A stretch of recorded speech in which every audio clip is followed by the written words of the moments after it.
Good afternoon, everybody, and welcome to the frank dialogue on small business leadership. We're doing this in partnership with the Business Day as well as the University of South Africa Business School. It's very, I'm grateful that all our panelists were able to make it for this important conversation, especially the Minister of Small Business Development, who kept her word when I asked her a few weeks ago to say, let's do something to mark the Global Entrepreneurship Week. So very appreciative of what we have done. The issue of small business is quite key for the development of our country. And I think this particular conversation hopefully will contribute to the broader discussion that must happen. On the panel is, as I've already said, the Minister of Small Business Development, Minister Stella Ndabeni-Abrahams, and as well joined by Dr. Hind Colleen, who is from the Unisa Business School, as well as Andile Kumalo, John Dludlu, as well as Saki Zamkaka.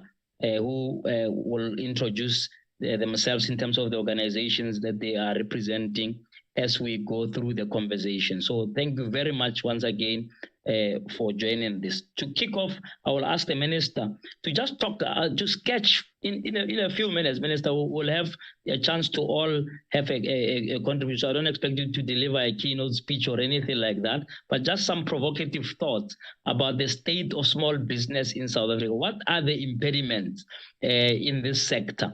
We'll deal with the solutions a little later, but just we're going to use this first round just to analyze what, in your view, are the impediments to leadership in small business or entrepreneurship in general. Why is there such a low entrepreneurship activity? What are the major causes of that kind of, if you like, inertia in how small businesses is thriving? Over to you, Minister.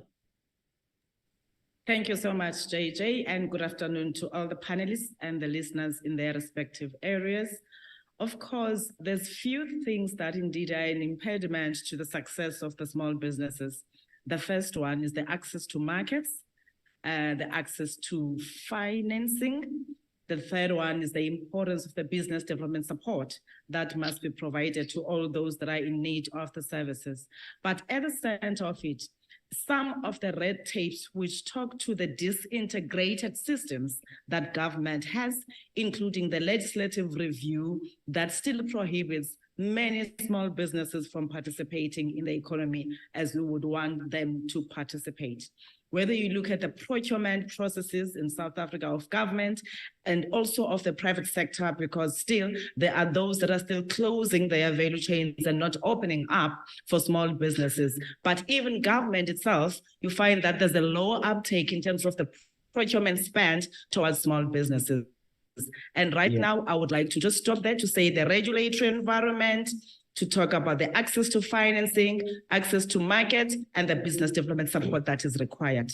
Yeah, just before I give the other panelists a chance, Minister, on the legislative framework, is there any particular laws that you are about to table to target some of the legislative impediments that you could, bring us into the confidence? Because if there's legislative framework, it means the legislature must intervene, and you, as part of as an MP, basically, what are you doing about legislative interventions to try and improve the situation for small business? As things stand, JJ, as announced during my budget vote speech, we are in a process of reviewing the Small Business Act, which is a primary act that governs everything that talks to small businesses. The first thing is to give the definition of who's a small or medium business in South Africa. But at the center of it, again, is to talk to the powers that the department must have, including certain legislations. As I said, you find that in the municipalities, there are bylaws that are excluding small businesses. So how do we then create that synergy? And that finds expression in the Business Act that we're talking about. As I said, it's the principal act that we're looking at. There's other acts, as I said, in the local sphere now, wherein we are engaging all the municipalities in terms of licensing that they must look at as they give permits to small businesses to operate. The Minister of Labor, again, has issued the national policy on immigration the labor policy on immigration, which identifies certain sectors that must be reserved for South African businesses. This is the composition of the SMEs that we're all embarking on. The Department of Trade and Industry is again amending another legislation which hands over CIFA officially to the department, CIFA and CEDA officially to the Department of Small Business Development, including that from finance that then sends to us the Cooperatives Development Bank that is under them. This is a composition of all the legislations that we are looking at as things stand. All right, wonderful. We'll come back to you on the solutions or further solutions on that as the conversation goes. Well, let me go to John Dlut, who's the CEO of the Small Business Institute. I'm sure, John, you've got a lot to say about what the impediments are. Can you contribute then following what the Minister has said? Thank you, Prof, and greetings to the Minister and fellow panelists. And thanks to Unisa and Business Day for organizing this world-class event. It's timely. If I can start, Prof, about the state of entrepreneurship versus the state of small business development in South Africa. I make this difference because entrepreneurship is not only limited to size. Small business, on the other hand, is limited to size. If you employ 5 people or up to 10 people, you are classified in terms of your turnover, the size of your workforce. And then if you employ up to 200 people, you then start getting into the medium-sized enterprises. Let me talk about the state of entrepreneurship. I think what we have seen in the last 4 decades or so, we have seen a decline of true entrepreneurship in our country. True entrepreneurship has been replaced by other forms of business development. So, for example, 2 come to mind. The first one is the Black economic empowerment, where big businesses parcel out portions of their shares to a few individuals or community trusts or whatever. And the second level of this is the rise of the tenderpreneurship, which we've seen developing and taking off in a very forceful way in the last 3 decades or so. Of course, we are familiar with what has come with the problems that have come with tenderpreneurship. So guys like the late Richard Maponias of this world, like Mike Nkunas of this world, like Dr. Sam Mutwenyana of this world, are getting de-emphasized in the process. What we're looking at now is we're looking at these both tenderpreneurs, which are opportunistic business people, and we're looking at those who are developed by the BEE and procurement policies of our country. And in the process, we are not giving enough support to true entrepreneurship. The guy who comes up with an idea and doesn't necessarily go to the bank or DFIs.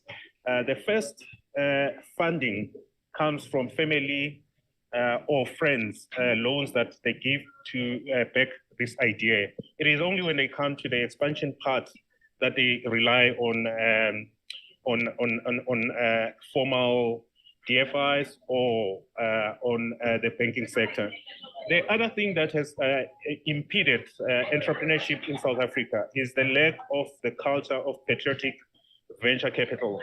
We now have very disturbing instances where true South African entrepreneurs leave the country to go overseas, to go to jurisdictions such as the United States of America, to start their businesses there because there is a better and a very well-established culture of venture capital support. So we need to make it easier for the venture capital industry to support true entrepreneurship.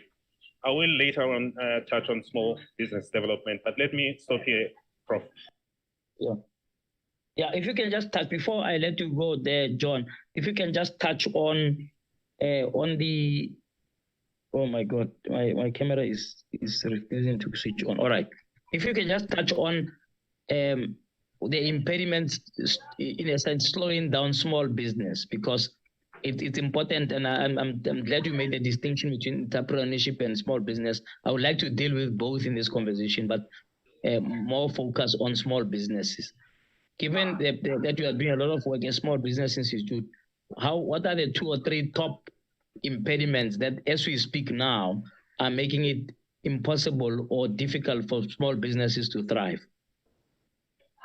Prof, the first part is it is completely unacceptable that a small business owner has to spend up to 9 working days complying with bylaws, policies, and regulations. That's 4% of your annual turnover. It's completely wrong. Countries like Rwanda are doing it much more easier than us for small business owners to thrive. We have to free them up from red tape. That's the first point.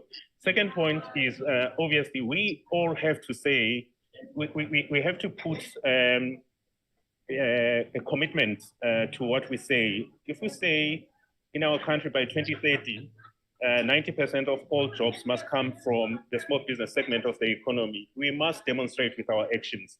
We must pay small businesses on time, and we must remove red tape. So we welcome what the president has done and the job that the minister is doing through the inter-provincial red tape reduction task teams to build up a war rooms around the country's provinces so that we fight the scourge of red tape. And then, of course, Prof, we have to be very honest with ourselves. We have some self-made problems as well that we've created. Most recently, of course, these rolling power blackouts have got a disproportionately large and a painful, harmful impact on small businesses in our country.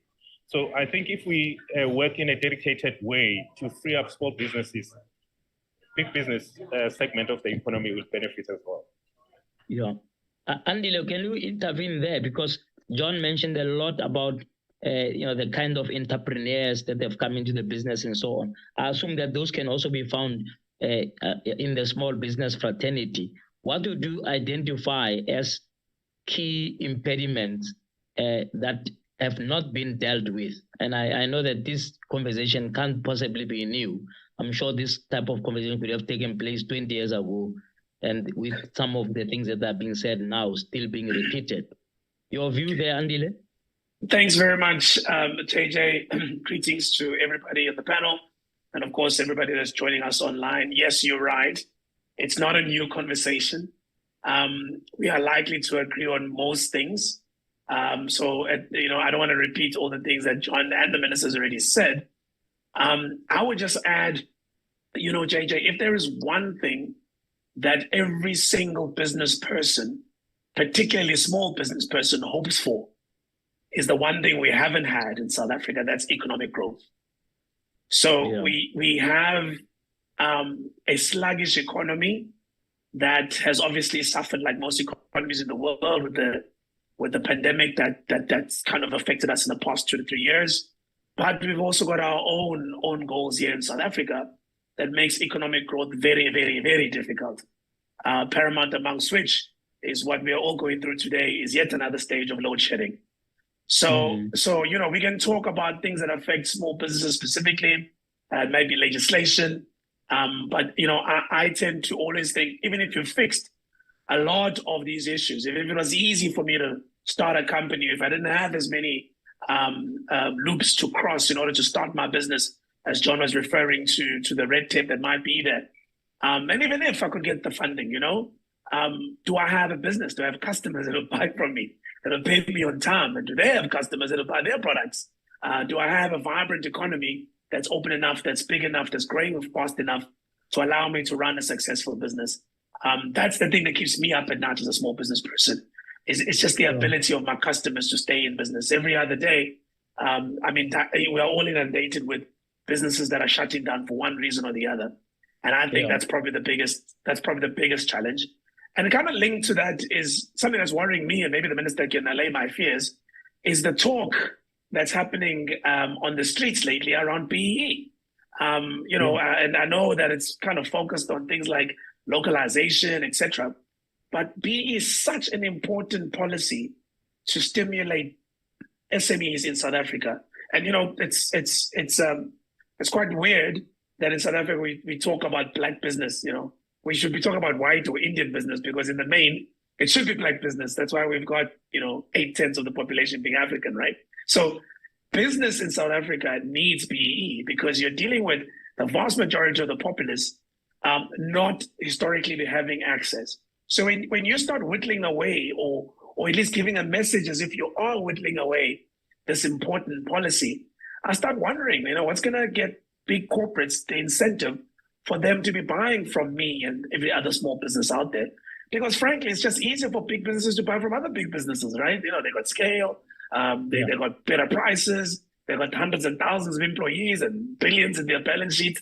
It's hard for big businesses to deal with small businesses, They can't fulfill orders sometimes. They want 1 million units. I only have money for 100,000, which I'm going to deliver 10 times to make up the million. So BE is actually an incentive for big businesses to make room for small businesses. So for me, the two things that have kind of kept me up at night lately is what's happening to our economy at a macro level, particularly because of what's happening at Eskom, frankly, and also this talk of potentially BE no longer being that little oil that lubricated the machinery of business in South Africa, that allowed for small businesses to have a chance. It's a very, very important issue. I don't know whether, before I get to the next panelist, I want to, Minister, I know it's a digression a bit, but just allay Andile's fears there in mind, because the BE thing, there's always been an issue about business not liking it or doing it reluctantly or doing it as what we call malicious compliance. So once a message comes from government that says, we are rethinking this, and I think Andile put it well, I wouldn't have put it so politely, that the government is giving a message that they are whittling down, because they will argue that they are not. They're simply, responding maybe to, as you would say, in politics, conditions on the ground. Minister, your view, I'm sure this was discussed in cabinet, because Minister Godongwana made a big announcement about how BE is going to apply differently at the SOEs. This is clearly a big issue for small business, and if not handled well, may result in more bloodbath for small business. Minister? Thank you so much, JJ, for that. Indeed, everybody has been worried about the announcement that has been made by the Minister of Finance.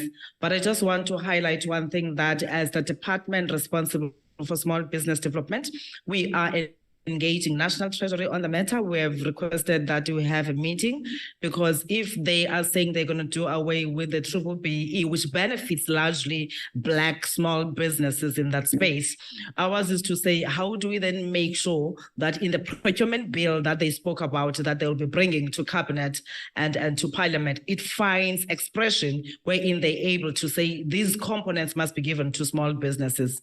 Unfortunately, as it's a recent announcement, we have not met with the minister responsible, but we are engaged. We've returned to say we want to look at it, because ours is to make sure that even if people feel other legislations are not relevant, but they shouldn't do away by excluding small businesses in the economy that we're talking about. Must I assume carefully that it's not a cabinet decision?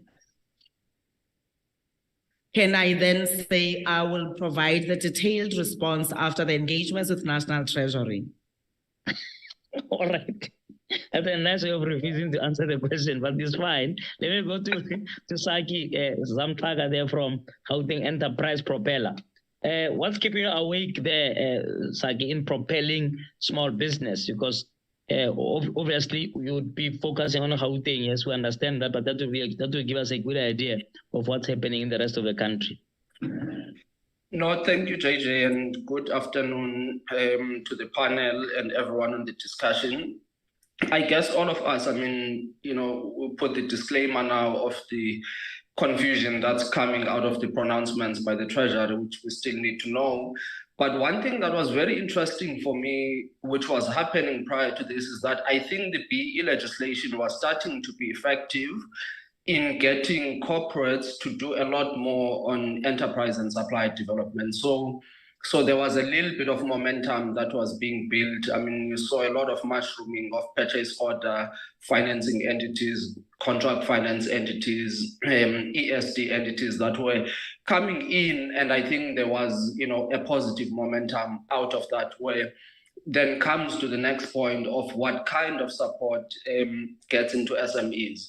And I think what government generally has done, and maybe that's the nature of bureaucracy, that bureaucrats just typically want to design a rule for everything, is that the financing mechanisms or support is generally very rigid and rules-based. So, for example, you have people like Andile who are doing some support. I mean, one of the things that's really interesting and innovative that they've been doing is to provide boards, non-executive directors for small businesses, because now suddenly you have people who are experienced, you have people who are who have run their own businesses, who are a sounding board for these entrepreneurs.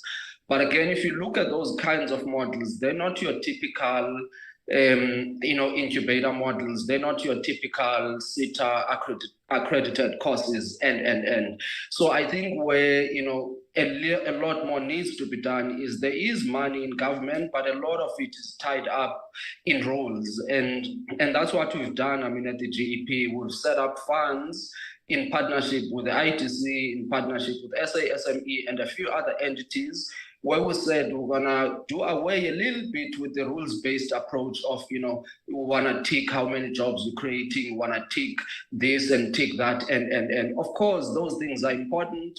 But truth be told, very few entrepreneurs know on day one when they're doing business what the socio-economic impacts are going to be. What you want to look at is whether the business is viable or not, and then put some sort of support, whether financial or training or any other, to businesses that are viable to start with.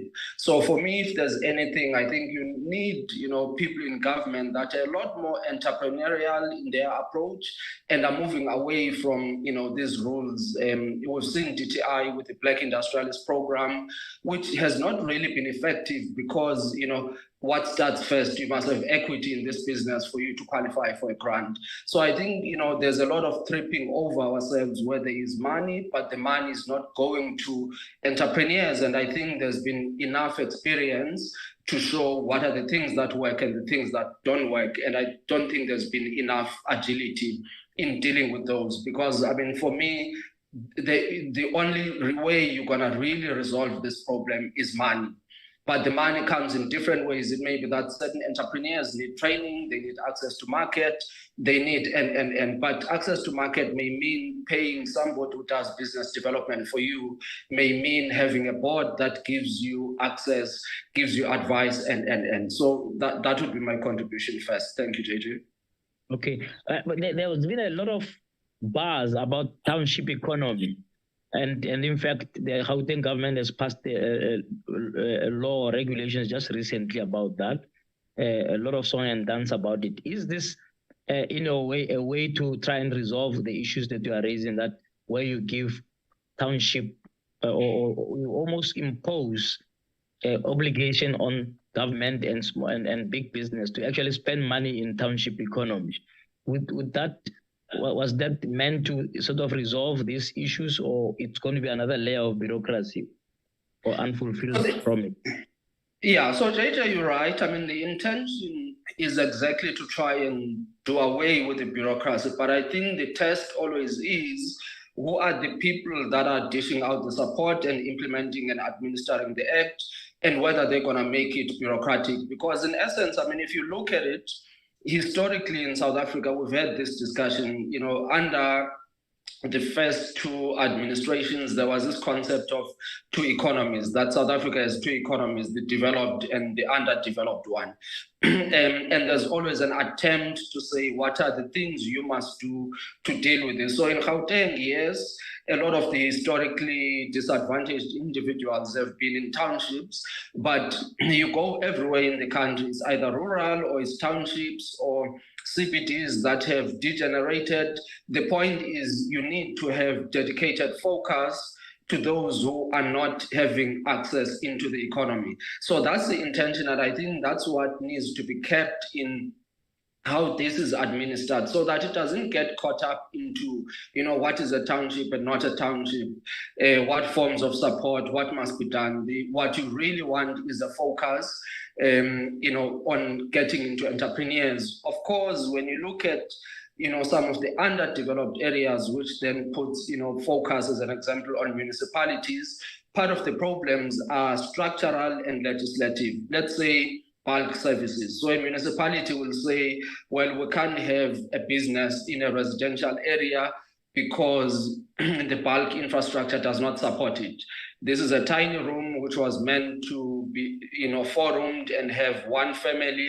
And if you now convert it into a business, or you have 10 people living in it, it's going to put pressure on electricity and infrastructure. So there's a legislative element to it, but there's a real problem of infrastructure has got to be there to allow for businesses to thrive in townships. Because if you don't do that, electricity is going to fail, water is going to fail, sewage is going to fail. So beyond just legislation, there's got to be proper support that gets into it, which is where, as I'm saying, you want the agility, where you don't have a system that's focused on rules, but a system that's focused on what works. I mean, I think South Africa, contrary to what you say, there's a lot of entrepreneurs. I mean, for us, we get like 300 plus applications a month on people who are looking for financial support. And if you look at the DFIs across, there's probably thousands of applications a month that are in the system for small businesses. So I think there is a lot of activity, but the reality of it is that it's not always easy for them to get the access because the risk is not there, or the way the entrepreneurs present themselves is not what the funders on the other side want. So there's a little bit of disjuncture. And as I'm saying, I mean, we've done this on our side, where in these funds we've put together like the partnership with the ITC. We said we'll take a 20% first loss, because you can't want to get into funding and not want to take risk. I mean, the ITC, probably about half of its balance sheet is borrowed in the market. It comes with loan covenants. It comes with all sorts of conditions. So the risk appetite they have is minimal, and they don't go to microloans. So who's going to fund that? So those are the things where it's got to be, you got to put money into it. There's no amount of English and bureaucracy that's going to change the fact that there's cost to development, and government must get into it. Yeah, I want to come back to you a little later to talk about that whole issue of risk, because I was recently in a presentation with the IDC, and it seems that the scale that the IDC funds, you can't get in there if you don't have your own money. In other words, if you have a good idea, nobody will fund it until you go and find some money somewhere. Sometimes it's ridiculous amounts. If your project is going to cost 300 million, they say, oh, you must put your skin in the game. And I want us to talk a little bit about that as when it comes to solutions, whether or not the DFI shouldn't be behaving differently from banks who are just having a profit motive and nothing else. Dr. Colleen. Sorry, I keep promoting you, but it means that something is in the I love offing.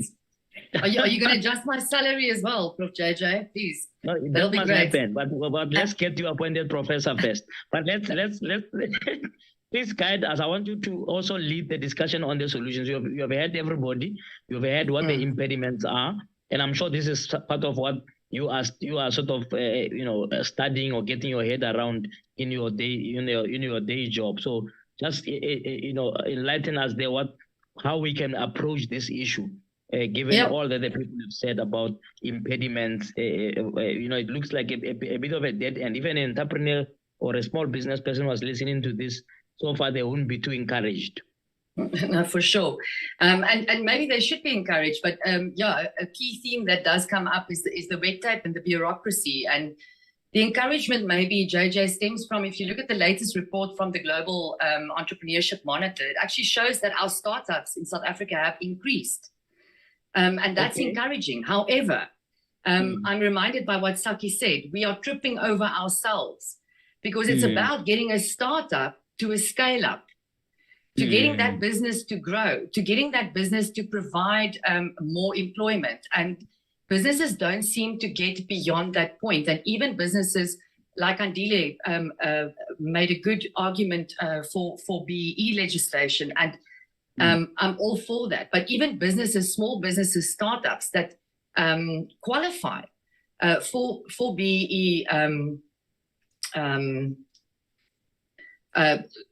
to be BE certified, it takes so much resources and so much time from that business to actually get to that stage where they are in a position to apply for this funding associated with their BE status. So I really think it's about getting from a startup to a scale up. We speak about legislation. You know what? I was reminded just earlier last week, I was working on a paper and I read a paper referring to an initiative launched by the DTI in 2003 that contained 3 pillars. But the one pillar that I remember was that they were going to downscale on the regulatory requirements, reducing these regulatory constraints for businesses. Now, this was in 2003, and I love what the minister was saying in her opening statements, and I found it very encouraging. But I think we need to, as a government as well, to start walking the talk. We can't still be talking about things that we were talking about in 2003. That's not going to move us forward. We need to see some action. And I think it was also Saki who said that we need this entrepreneurial mindset in government. And I think that is very important. You know, when it comes to entrepreneurship, and I teach entrepreneurship, and often they say those who can't do, teach. But I do try to meddle in active entrepreneurial activity and risk-taking every now and then. And for me, it comes down to a mindset. You know what, JJ, maybe to get onto the solution side, you know, if we look at education, it's very difficult to go and draw a proper measure of impact of education versus entrepreneurial activity. People have tried to do it for many years, but there's still a lot of we haven't got solid measurements to say that, okay, a person with this level of education in the entrepreneurship field is likely to have a better chance at success of being an entrepreneur. However, I think we need to start rethinking our whole approach to the education of the entrepreneurial mindset. Entrepreneurship starts with a mindset. Starting a business, being able to see that opportunity, even within challenging times, being able to go and gather resources.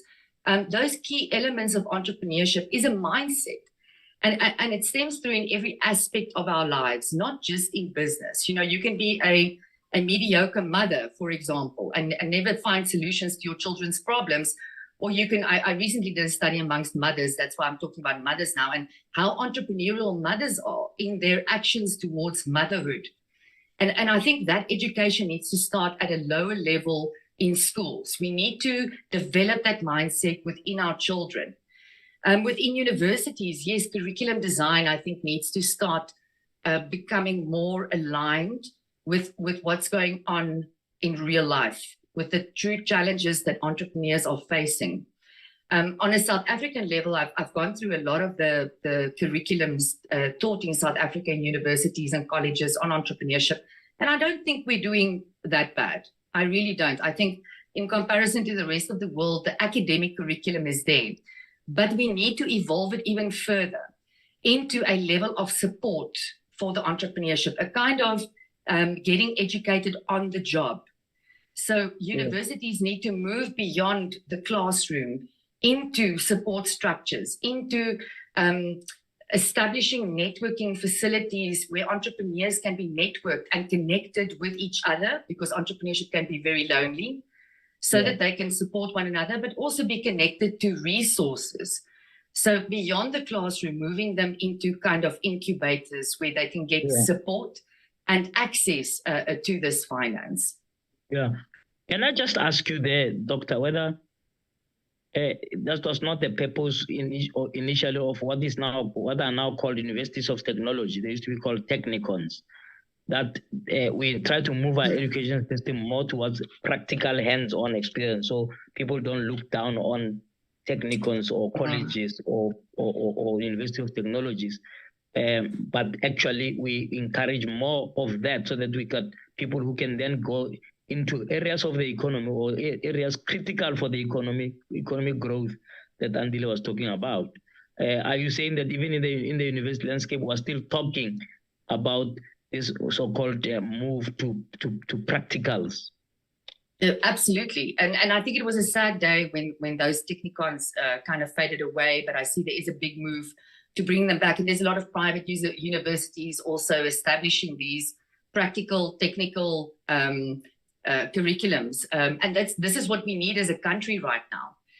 We tend to also, as business schools, possibly focus on a too high level on this leadership, this mindset, trying to get everyone to believe that they can be an Elon Musk, when what we actually need are people in this country to build alternative energy solutions for townships.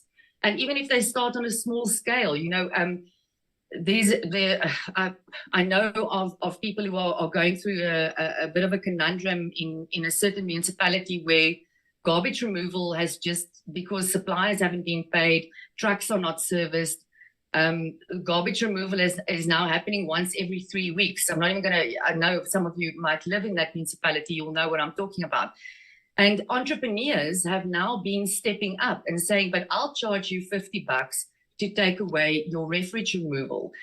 So it's a key skill. It's a key ability to see a problem within your community. And I think in South Africa, this is how we are going to move forward, by starting around you, where you are now, and seeing what problems can I solve here and make money out of it so that I can look after my family, so that I can further my own well-being. So yes, JJ, I think it is absolutely key to bring back a big emphasis and for government to put their money where their mouth is, and to start funding these organizations that bring quality, practical education to our people. Yeah. No, thank you so much. I think that's quite useful. I'll come back to you on what business schools should be doing differently as part of the solutions. But just to talk to our audience, if you've just joined us, we are on a frank dialogue on small business leadership. We've also thrown in entrepreneurship in there. What are the impediments and what are the solutions? Because you can post your questions on the chat. We'll get the panelists to respond to them. Andy, let me come to you now.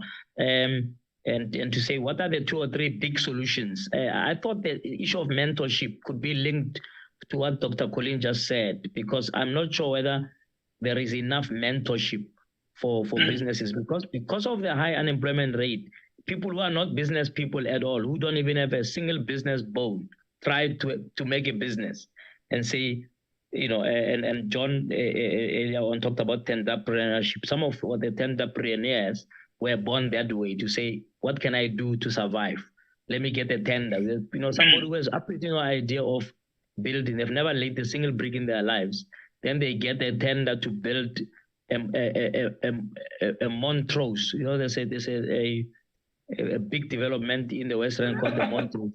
It's been left to be a monstrosity of failure. It's been left there to, you know, some of the things are half-baked. The guy who, this entrepreneur or tenderpreneur has made the run for it. They didn't even pay suppliers. It's just a total mess. Right, but that could have been solved by an entrepreneur. Imagine if you get a tender of, I think that tender was anyway in the millions, man. I think 70, 80 million. I'm sure you can have money to pay a mentor from that largesse, and they can help you to make sure you don't mess up the 40 billion. So if we're talking solutions, and let me start on the mentorship. So in my experience, JJ, you're 100% right. There is a big skills issue. And I'll have you know, I mean, this may be surprising to you, but most entrepreneurs don't think they have a skills issue, by the way. Most people that run their own businesses think they know everything they need to know about what they're doing. All they believe they need is funding or customers, but they are absolute pros at running businesses. And the evidence obviously shows otherwise. And linked to that is this wheel, right? So I think it was John who talked about the difference between small businesses and entrepreneurs. Yeah. And now you are talking about people that are actually what I will call opportunists. And I don't think there's anything necessarily wrong with an opportunist, right? So I live in a neighborhood, maybe I have a full-time job, And I just see an opportunity. There's tall grass, and I see there's a tender out, and they need people to cut grass, and I can cut grass on my weekend. And I cut more grass patches, and suddenly I have a grass cutting company. So I have issues with the tenderpreneur terminology because yes, I don't think they entrepreneurs or even small business owners, but I don't necessarily think there's something wrong with somebody, seeing an opportunity to take advantage of an opportunity. However, we do need to think or talk about the people that want or have the will, right, to build businesses. And that's the person I would call an entrepreneur. So I really want to build businesses. I want to do well for myself and my family.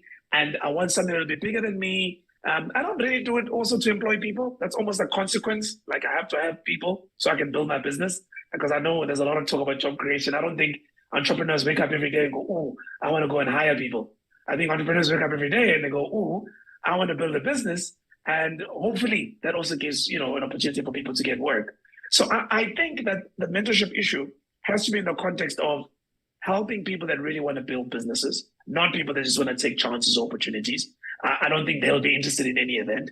We run a lot of programs, ESD programs, for a lot of corporates who buy from Black suppliers. And the one thing I have noticed is just the sheer will for those entrepreneurs to go through skills development or any development where they can become better managers of their businesses. And you see two types of people. The one is just a chance taker. He managed to get onto the supply chain of this corporate. Now he's part of the supply development program. He doesn't really want to be there because he just took advantage of an opportunity. He's not trying to build a business. And then the second guy is the guy who's trying to build a business, who just wants the support that Saki was talking about that we offer around our advisory boards and our mentorship programs. He's just dying to get in there. Now that guy is easy to help because he wants to help. So when we talk opportunities, I do think we need to be conscious of who we're trying to help. Other people don't really want the help we think they want because they don't really want to build a business. They just want to take a chance. Yeah.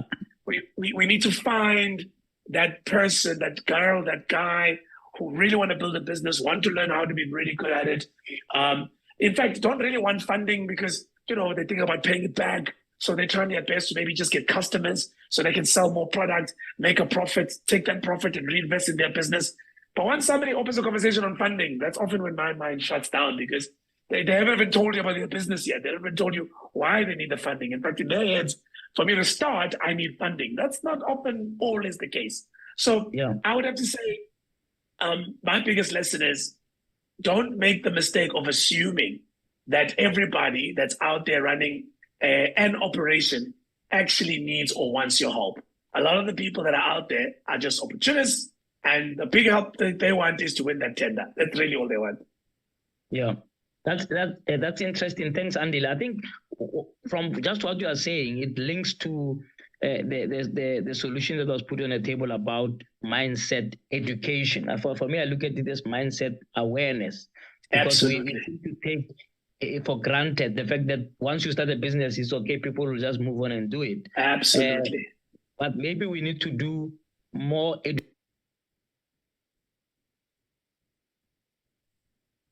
I think you just went on mute, Prof. Let me go to. There you are. Let me go to John. John, I'm sure you live and breathe this. What are the potential solutions to these conundrums that you have raised here today? Prof, thank you so much. The minister is here, so I'm sure from my mouth to her ears and to God's ears, two things that I would like to suggest. The first one is in the National Development Plan, which is the blueprint for the country, long-term blueprint for the country, there is an aspiration that by 2030, 90% of all jobs must come from the small business segment of the economy, which means that if we are really serious about it, we have to treat them as small business owners as rock stars of the economy. Are we doing that right now? No, we don't. We don't pay them on time. We strangle them with bureaucracy. So how do we change this? First, let's free them up. Let us cut the red tape. Let's make it easier to start, run, and grow a business. Let's roll out a red carpet for them. And if we solution for small businesses small business owners, almost automatically, the big businesses are going to benefit as well. Also, I think we should try and sort of discourage the culture of accidental entrepreneurs, where someone loses their job and then the first thing they do, they take their pensions, provident funds, they go and throw it into an idea that has not been researched, but they are just trying to eke out a livelihood. Not everyone is an entrepreneur. Not everyone is a small business owner. So we should stop this culture of accidental entrepreneurs. And then lastly, Prof, we really have to have a dedicated effort towards creating a patriotic venture capital industry in our country. It is not acceptable that people with good ideas, young people, leave the country to go and set up in California because there's a better supportive environment there. We should be doing it here in South Africa. Thank you. Absolutely. On the chat, there are a lot of comments. They won't be able to go through all of them, but let me pick one or two and then I'll give the minister to come in there. There is someone who is saying, have we looked at the entrepreneurial opportunities, especially for the energy sector or the renewable energy sector? What about establishing a core of solar installers? I think that's what they're saying there. So that's a practical one to say. You raise the issue of energy as a big issue for entrepreneurs, and it affects them. I think it is you, John, who said it affects them disproportionately, right? So it means it's a big need, and I think entrepreneurship must be born out of a need. Otherwise, the business won't work. So I think that's a good solution there coming out of the chat. Minister, there's a question on the chat. That's why are estate agencies not considered for CFA funding? And maybe you can answer that for us. Let me give you, Minister.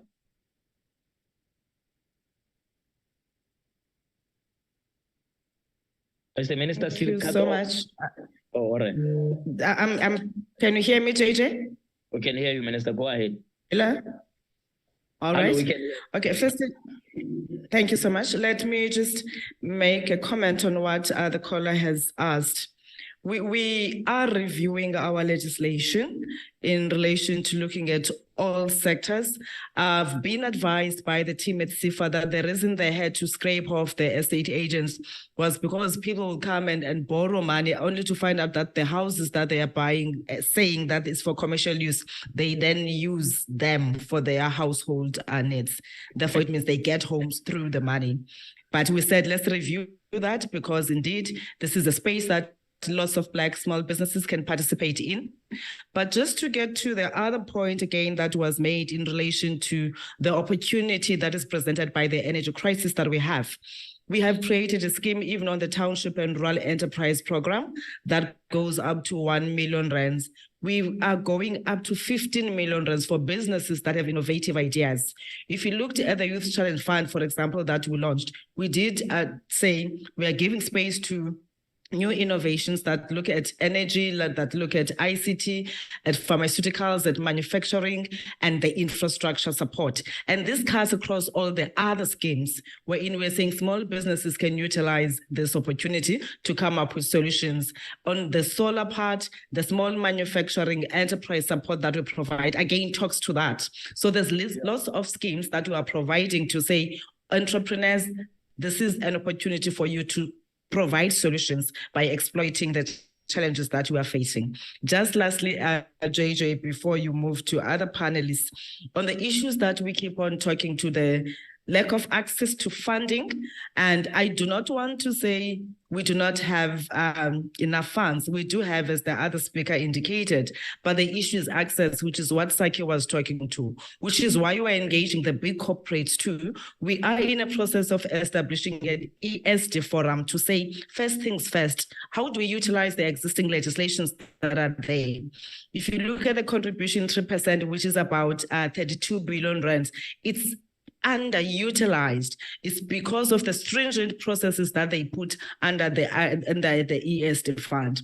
Therefore, we are engaging them Cabinet has given us the go-ahead to say, let's review even the composition of that ESD fund to say, how do we make sure that at least 30% of the funds goes towards to township and rural-owned businesses? And by doing that, you are bridging the gap on those that are on that side, whilst you're also giving space to those that have been participating or new entrants on the other side. But at least the composition should be able to say 33% must go towards capacity building, while 67% goes towards infrastructure, the working capital, and the technology that is required. Because although we have this ESD, there isn't a clear framework that guides the corporate, the corporates. And this is where we are saying we're coming in as a department, engaging with them, whilst you are also in the process of reviewing the BEE policy to make sure that at least the monitoring of the spend on ESD is given to us as the department. I thought it's important that I talk to those critical issues that I've had. Unfortunately, I did leave you for a few minutes because of load shedding, but I'm back. So it does affect me too.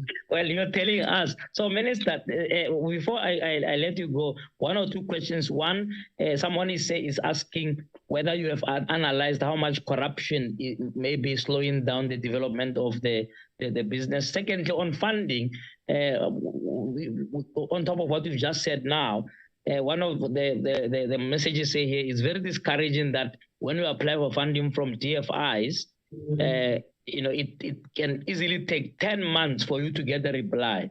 And, and I could just add that sometimes when you get a reply, they say, we acknowledge the receipt of your letter. After 10 months, not that here is the money or we are declining you.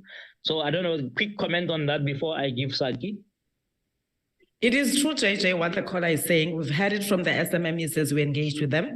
We've engaged our agency to say they really have to change how they do things. That is why we said there's a need for us to develop an integrated digital platform that must make sure that even from your side as an applicant, you are able to trace, just like you do when you're applying for whatever product from ABSA and other banks.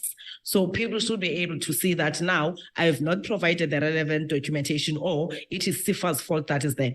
We launched the Youth Challenge Fund in December last year. Trust me, last week there were still people who were getting response that, sorry, we are declining you. And we had raised this with the board of SIFA to say we can't accept that. This is why we said if it means that let's try to digitize most of the things, let's do that, because it is where there's the human element that is dominant where you find these corrupt activities. Because people are looking at whatever favors that are there, but as things stand, we have not received a formal complaint or informal complaint that talks to who, because it takes two to tango. Therefore, it's important that there's businesses that are exploited like that by our officials, they come to the fore and we will try to protect them, but address the challenges that are there. Because now we're not able to hold people accountable if there's no one who comes with evidence. All right, good. Thank you very much, Minister, for those inputs. I must just tell you the last comment on the chat here is that I feel like there's a need for a direct event with more time, maybe a day, so we can engage accordingly, especially for us small businesses. So, Minister, here's another challenge. Maybe we must organize another, we can try to coax Business Day to join us. Yes, Unisa can commit. We can maybe do something at the Unisa Business School where physically spend the whole day with small businesses, and who knows what could come out of there. So I hope you'll be able to be available for such a thing. We'll obviously coordinate with you. Anything for small businesses, JJ. Wonderful. Saki, I didn't leave you out. I'm sure GEP can also come to the party to make sure we can be able to host it, and you can take care of this next. But can you comment on the fact that on the chart, somebody's talking about rural versus urban divide? I'm not sure whether this has been addressed, because he's saying banks don't care. They're not going to support businesses in rural areas. They just write them off because sometimes the rural areas are so sparse in terms of spatial planning that some of the businesses may not be viable and so on. Your comment there, Sagi? No, thanks, JJ. I think, as you said, we actually have been working with some of the DFIs, and the minister has been part of these engagements where we try and go directly to communities. And now we're sort of taking a level lower. And I think when we engage with the entrepreneurs here, my plea would be that we actually make it practical. We can bring laptops and say, have you applied? Where's your application? And you can track it. If you want to apply onto it, so that you don't have this academic discussion with people who are not really entrepreneurs. And to me, I mean, I think it's an academic. Yeah. Yeah, it just doesn't help, JJ, because we all have views. But for me, I always say, I mean, have you applied? Is there a business that we're talking about? Then we can resolve it. But if you want, to have a philosophical discussion, there's time for it. If it's a whole day event, you can set up outside the event and have your people there in computers. But I think we should do it because it will then turn into an academic discussion if nothing happens within the next 3 months. No, exactly. I mean, we're very happy to do it. 2 comments, JJ, I would like to make, that are broad. For me, I would like, ideally to get to a point where as South Africans, we accept a very basic fact of life, that entrepreneurship is risky and entrepreneurs fail. The rule of thumb around the world is not a South African thing. Most businesses fail in the first year to 3 years. Typically about 3 out of 10 succeed. But where the difference is, let's say with venture capitalists, is that then the 3 that succeed pay typically for the other ones that don't succeed. Now, in DFIs, when there's failures, people often don't look at the entire portfolio and what the performance of the portfolio has been. The focus gets to be on the ones that have failed. No, it must be that it was corrupt, it must be that it was reckless. But I think people need to appreciate that it's a risky market. And therefore, that's why, you need government to come in and pay for that development and market failure. Because I think that's where the labeling of entrepreneurs comes in. They're entrepreneurs, they're corrupt, they this, they that.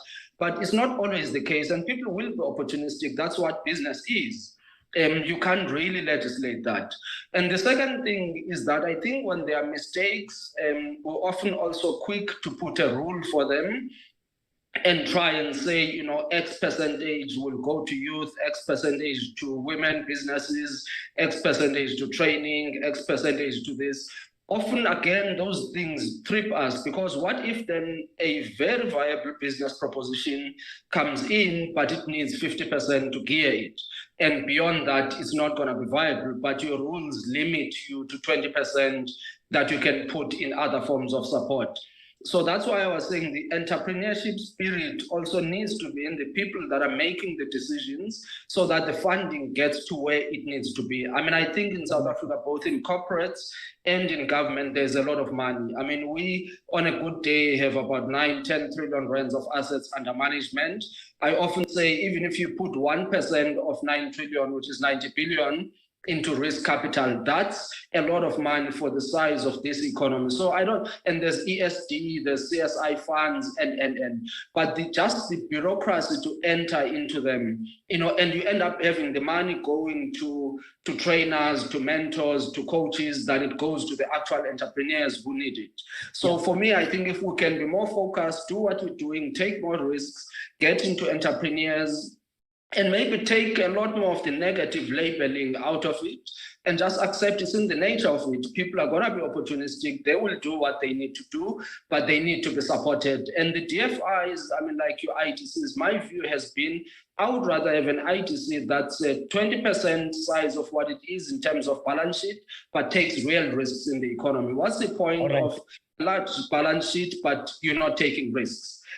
So I think a lot of the DFIs, there's enough money, but it needs to go to where commercial banks cannot go, because commercial banks, by design, they allocate capital to risk, and there are certain things they're not going to be able to fund. So you need DFIs who really get into it, whether it's a township or a rural area, which was the question. It doesn't matter for me, for as long as the business is viable. We can't fund. We're going to have to leave it there, Sagi. I'm going to have to call you to deliver a paper at this rate. And thank you so much for your excellent input. Dr. Colleen, you got a minute to give me a parting shot and wrap up the dialogue for us. Yes, I think I've also learned a lot in this conversation. Thank you to everyone and JJ. And I think as business schools, maybe JJ, your earlier question was, how are business schools performing on helping entrepreneurship? I think in general, South African business schools are doing very well. We can always do more.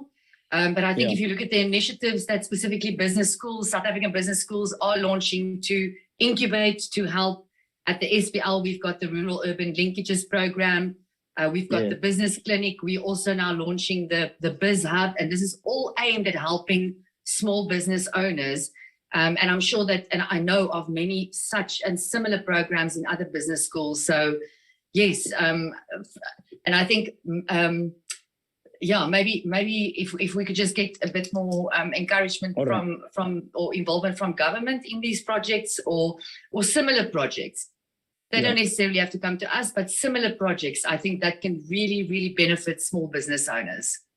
Wonderful. I'll connect with you so we can plan this face-to-face conference for small businesses. And then the minister has already agreed, JEP has agreed to come on board. So it looks like we already have a way forward. Thank you so much for all of you who are joining online, and to all the panelists, Dr. Colleen, John Dludlu, Andile Kumalo, Sagi Zamtlaga, and of course the Minister of Small Business Development. I really appreciate your time. I don't take it for granted. In fact, tonight I'm having a BEE discussion that was triggered here. So I'm inviting you to join. I may call on one or two of you to actually be part of the panel there tonight at 8 o'clock, because that's a very important issue. But thank you so much. And let's adjourn the dialogue until we talk frankly again. Thank you.